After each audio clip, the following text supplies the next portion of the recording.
Dragi moji gledatelji, današnje emisiji ću vas učiti kako ćete na izvanredan, prirodan i siguran način sprječavati napuhanost, nadutost, ali bilo koju drugu probavnu poteškoću. U današnjoj emisiji ću vam preporučiti najbolje prirodne laksative. Dakle, to su oni prirodni lijekovi koji potiču pražnjenje vaših crijeva, generalno podržavaju zdravlje vaše probave.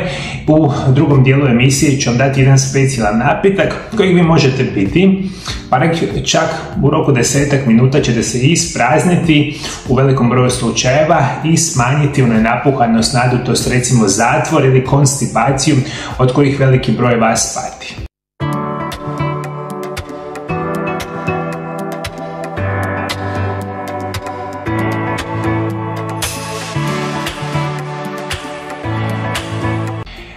Modern način života je, ajmo tako reći, izrodio nevjerojatan broj bolesti koji su daleko najčešći problemi modernog čovjeka. Jedan od najvećih problema svakog ili većine osoba modernog svijeta, specijalno osoba srednje i starije životne dobi, je zatvor, nadutost, konstipacija i mnoge druge probavne poteškoće, poput gerda, gastritisa, SIBA, ulceroznog kolitisa, netolerancije na gluten, na laktozu. Puno toga je danas nekoliko stotina puta više postotaka osoba oboljelo nego recimo prije 30 do 40 godina.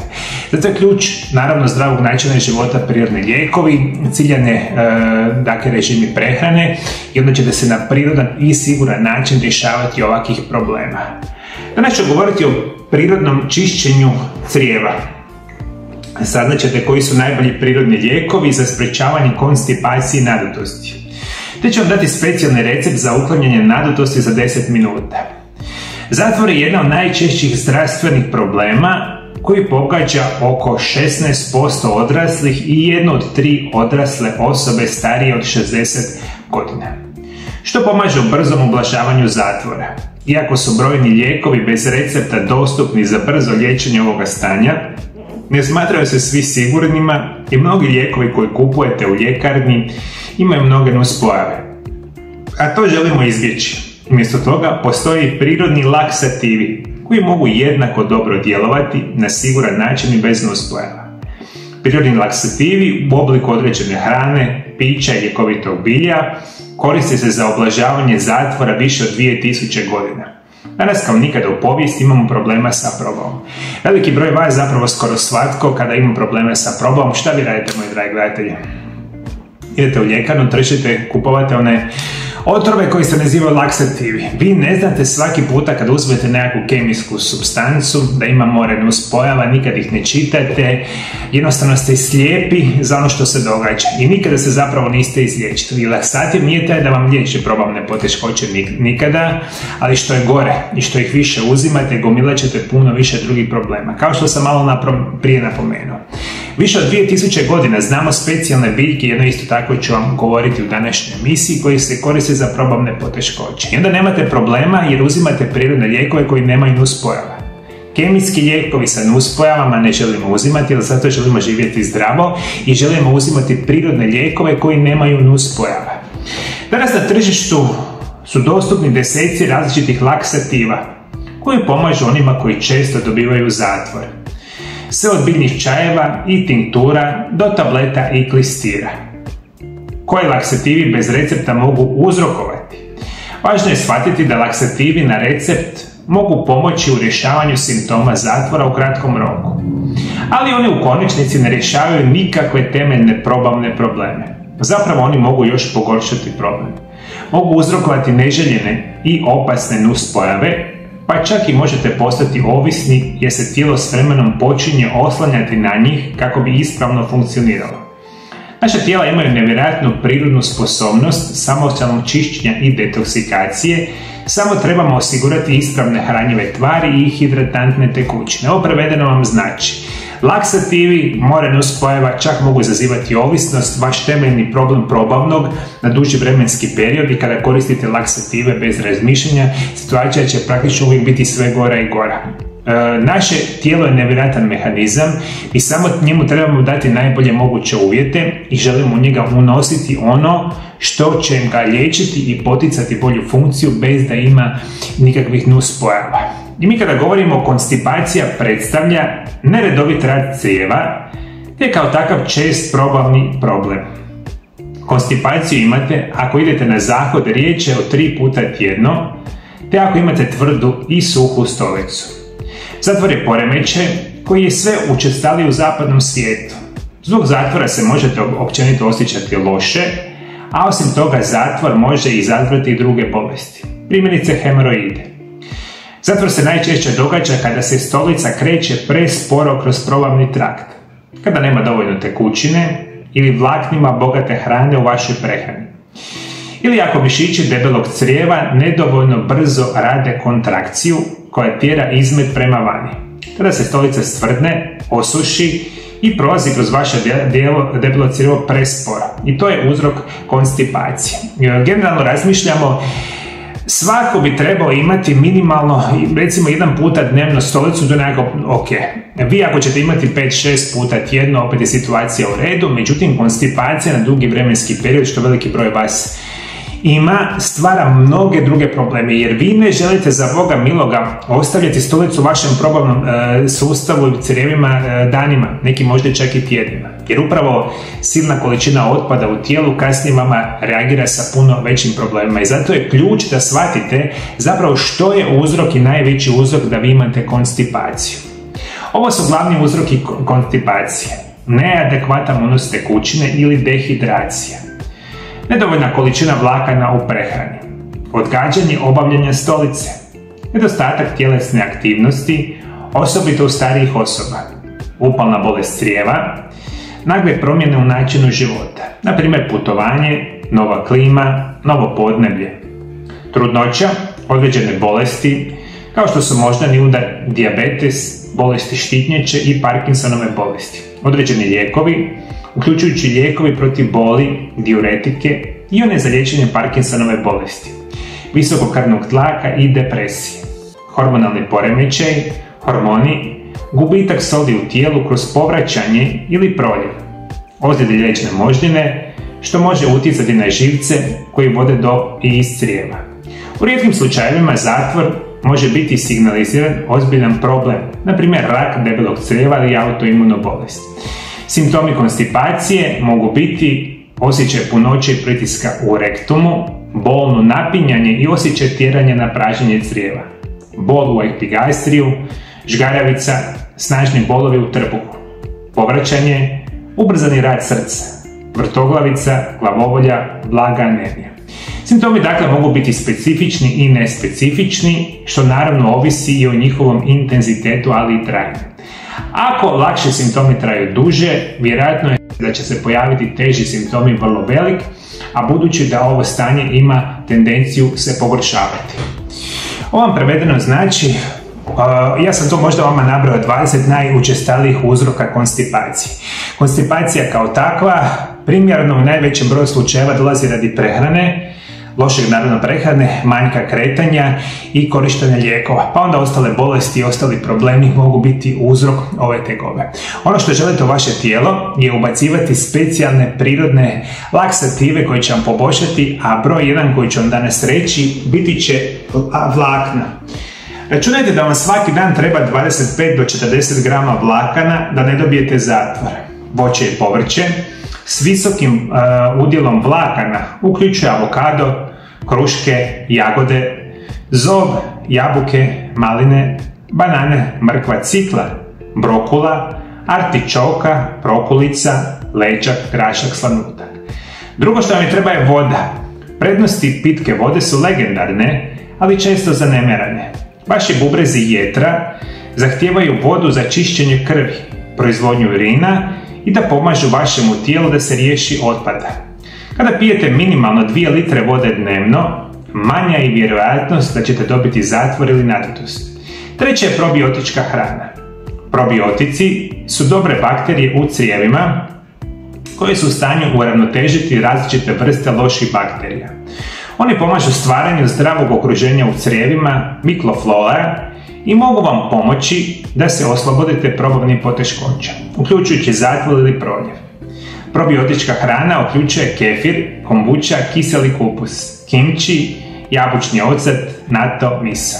Samo pazite da pri kupnji mliječnih proizvoda uvijek odaberete organske proizvode, jer su lakše za probavu i kao što su proizvodi od kozjeg mlijeka, organski kefir, sirovi mliječni proizvodi ili mliječni proizvodi koji ne sadrže kazein A1. Moguće je nekvalitetna pasterizirana, homogenizirana mliječna proizvoda ili previše mliječnih proizvoda općenito. Osobito ako netko ima simptome netolerancije na laktozu, može uzrokovati upalu i pridonijeti disfunkciji probavnog sustava. Evo vam 3 izvanredna načina da vi rješavate vašu probavu. Trebaju vam vlakna, za Boga miloga, to valjda svatko zna. Dao sam popis namirnica koji su krcate sa vlaknima. Treba vam vode, treba vam probiotici. Mi to svi znamo, a ništa od toga zapravo ne uzimamo i zato imamo veliki problema. Voda, probiotici, vlakna će vam spriječiti nastanak ovih problema. Kada smo govorili o probioticima, kefir vam je najbolji možda na svijetu, ja ga apsolutno svakodnevno koristim. Međutim, vodite računa, kao što sam napomenuo, proizvodi moraju biti organsko podrijetlo. 99% mliječnih proizvoda u dućanu ne smijete kupovati jer su štetni, krcati su kemikalijama, ali organske mliječne proizvode smijete piti, specijalno odlaski kefir. Moja 4. preporuka će biti nešto što se naziva aloe vera. Aloe vera je jedan od najstarijih prirodnih laksativa koji postoji. Ponekad se naziva aloe latex.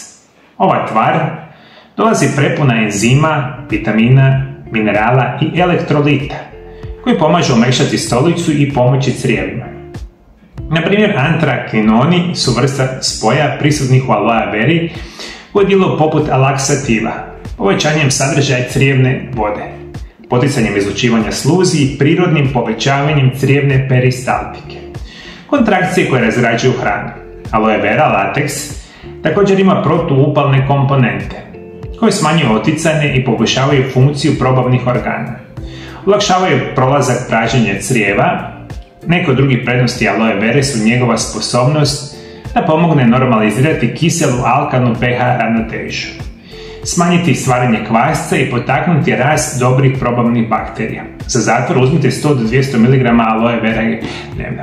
Aloe vera je jedan od genijalnih biljaka, poznajemo preko 2000 godina unatrag, podrijetlom je iz Australije, nevjerojatna biljka za mnoge bolesti. Vi nju vjerojatno znate kao pomoć prilikom kožnih oboljenja, opeklina i drugih situacija, međutim jako mali broj zapravo zna da aloe vera je genijalan način podržavanja naše probave i jačanja našeg imuniteta. Imate kupiti forme kapsule, imate kupiti forme praha, čak imate kupiti i recimo napitke na bazi aloe vera. Ključ kao i uvijek da kupujete organski kvalitetne proizvode, nažalost 95% i više dodataka prehrani, napitaka i sličnoga što vi kupujete su kompletno smeće i neće vam ništa pomoći. Zato veliku i ključnu ulogu u vašem zdravlju imaju medicinski stručnjaci koji znaju koji su najbolji proizvođači dodataka prehrane na svijetu, kao i najbolji proizvođači recimo dodataka prehrane za aloe veru, i kada vi takvu aloe veru uzimate nekakav preparat, imat ćete nevjerojatnu šansu poboljšavanja vašeg zdravlja. Samo visoko kvalitetni dodaci prehrane vam pomažu, 95% su kompletno smeće, nemojte trošiti novce, gubiti svoju ušteđevinu na nešto što vam ništa ne pomaže. 5. će biti čija sjemenke. Jedna od prednosti čija sjemenki je njegova sposobnost apsorpcije vode u gastrointestinalnom traktu. Iz toga djeluje kao prirodni laksativ. Čija sjemenke osiguravaju 10 grama vlakana po porciji. Kombinirajte ju s tekućinom kako bi stvorili želatinoznu tvar koja se lako kreće kroz vaša crijeva. Konzumirajte između 1 i 3 žlice dnevno. 6. će biti laneno sjeme. Lanene sjemenke izvrstan su izvor vlakana, što dodaje masu vašoj stolici i pomaže da prođe kroz crijeva. Oni imaju oko 3 grama vlakana po žlici. Konzumirajte 2 do 3 žlice dnevno i po mogućnosti zamenite ih prije upotrebe. Lisnato zeleno povrće. Ne samo da su veliki izvor vlakana, nego i mnogih minerala i vitamina. Posebno ću istaknuti magnezij koji potiče redovnost stolice. Ovo je hrana koju želite jesti. Brokula, kelj, špinat, kupus, prokulica, blitva, raštika, zelena salata. perčin, potkočarka, rukola, listovi maslačka, kineski kupus, cikorija, tušt, portulak, porslan, mladi luk, listovi senfa, endivija, zelje od cigle. Sve što ne jedemo, sve što mrzimo jesti, mi drage volje ćemo radije otići u dućan, ne znam, brze hrane, restoran brze hrane, naručimo gomilu pomfrija, gomilu, ne znam, hamburgera, kupujemo slatkiše, grickalice i samo jedemo i onda mislimo zašto imamo problema probavnog tipa. Pogledajte, ovdje imate još 20 namirnica koje jedete i koje će vam značajno poboljšati zdravlje i probavu. Čija sjemenke, laneno sjemenke, za Boga miloga je zeleno listato povrće, najzdravije povrće na svijetu. Jedite zeleno listato povrće, zašto ga ne jedete? Sam Bog zna. Reću vam još nekoliko informacija koje ćete vam itekako pomoći. Psilium ljuskice, kokosova voda, sena rid, sok od šljive, čaj od sliksova brijestva, ricinusovo ulje, kaskara, sagrada, limun su među najboljim prirodnim laksativima. Za kraj vam želim dati napitak koji će ukloniti konstipaciju za manje od 10 minuta. U ovome napitku ćete imati nekoliko savršenih načina prirodnog čišćenja crijeva i rješavanja zatvora ili nadutosti. Ključni sastojci ovog napitka će biti voda, sol, limun i psilium ljuskice. Prva preporuka će biti da napitak popijete ujutro na tašte. Ako to niste u stanju, popijte napitak na tašte odmah ujutro, onda ga pijete 2 sata prije obroka. Kada očistite crijeva, a veliko vam je preporuka, odmah počnete uzimati probiotike, ima ih puno, neki smo u kefiru i ne znam, bilo kojim drugim namirnicama probiotičkog tipa.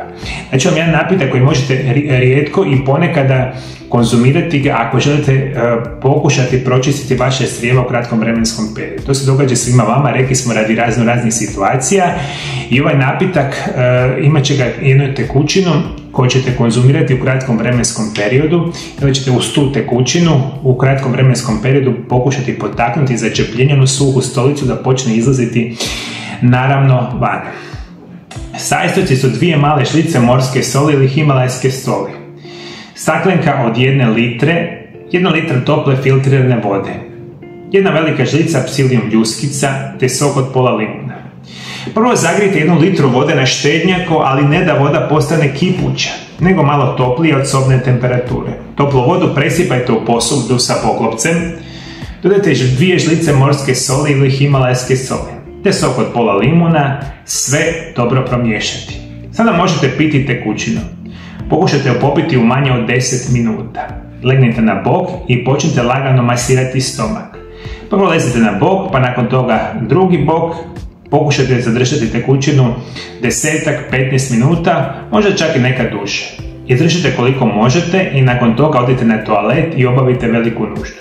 Veliki broj osoba na ovaj način će pročistiti crijeva, međutim morate paziti da osobe koje imaju teže bolesti ili imate visoki krvni tlak ili pijete puno lijekova na dnevnoj bazi, prije čišćenja crijeva na ovaj način se posavjetujete sa vašim liječnicima. Dakle, u 1 litri vode za lakše razumijevanje imate psilium ljuskice, imate sol i imate limun. To se promiješa i popije. Možete leći nakon što ste popili pomalo u roku 10 minuta, a možete isto tako prošetati. Možete šetati po stanu, po kući, po dvorištu. Neko će u roku 5 minuta već završiti na WC-u, neko će možda trebati 30 minuta i više. To je zapravo manje bitno. Bitno je da se vi uspijete pročistiti na potpuno prirodan i siguran način. Kao uvijek sam rekao, problem nastaje kod svih vas koji pijete enormne količine lijekova, koji ste teško bolesni, ovo vjerojatno ne smijete uopće raditi, a specijalno ne smijete raditi bez konzultacije sa vašim liječnicima. I što ću vam još preporučiti, moji dragi gledatelji? Rekli smo, zdrav način života je ključ da ćete biti trajno zdravi, da ćete doživjeti duboku starost bez bolesti. Mi živimo u vremenima kada smo nikad više u povijesti bolesni, enormno smo bolesni, enormno loše živimo. Znate što je još interesantna informacija, moji dragi gledatelji? Osim što su došle najnovije informacije, da više nikad nismo bili bolesni, nikad više u povijesti ne pijemo lijekova, počelo se prvi puta nakon dugog vremenskog perioda smanjivati broj godina života koliko živimo. Imali smo jednu uzlaznu putanju, koliko smo živjeli prosječno, ne znam, 75, 70, 80 godina, pa sad počinjemo lagano padati. To je Katastrofalna situacija. Znate zbog čega još, moji dragi gledatelji? Jer naše tijelo uz adekvatno ponašanje prema njemu ima mogućnost živjeti 150 godina. Nećete vjerovati, ovo su istraživanja studija 30 znanstvenika na području genetike koji 30 godina istraživaju ovu situaciju i znanstvenici se nalaze u Americi i jedni su najrelevantnijih informacija vezanih za genetski materijal i što na našu genetiku utječe kako treba da budemo zdravi i da budemo loši. Na našu genetiku katastrofa utječe loša prehrana, lijekovi, nekretanje, mislim ovo generalno sve što mi danas radimo. Ono što nama izvanredno pomaže, biti će svakodnevni redoviti post.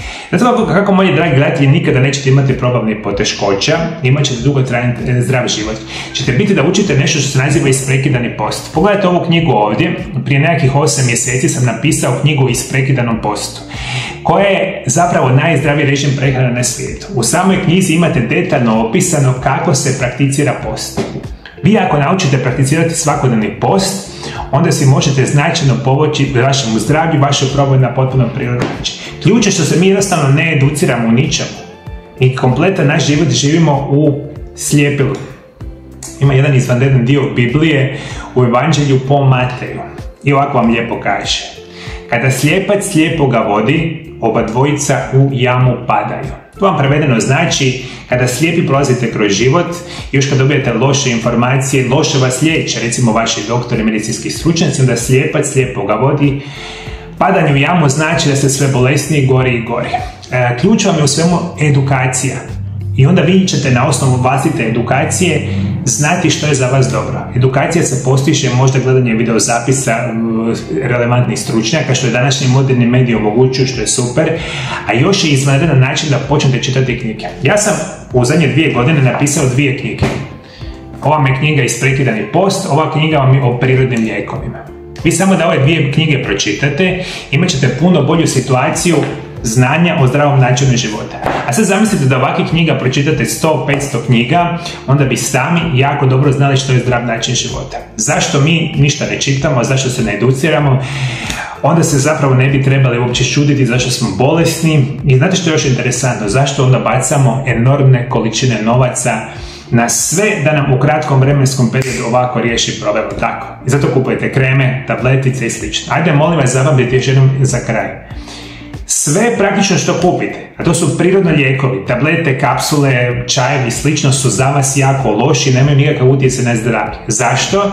Zato što su to ekstremno loše kvalitete. Nemojte za Boga miloga nasjedati reklamama. Otkad su reklame relevantni izvor informacija za vas? Od pamtivijeka, ali tako? Kad vidite 50. reklamu, onda kažete da kupujete stvari koje nemaju nikakav utjecaj na zdravlje. Ja, nakon 25 godina izučavanja prirodnih lijekova, znam manju količinu na 30 kompanija na svijetu koji su izvanredni za prirodne lijekove. Ostatak su vam kompletno smeće, a ja bih garantirao 99,9% ne zna koji su prirodni lijekovi koji vam trebaju pomoći. I šta se događa? Neznanju smo, ne učimo, koristimo prirodne lijekove koje nemaju nam nikakav utjecaj na zdravlje i tu smo gdje smo. Moji dragi gledatelji, hvala lijepo što me pratite. Pratite me i dalje. Bog vas blagoslovio. Bog blagoslovio vašu obitelj. Vidimo se drugi puta. Lijepi pozdrav.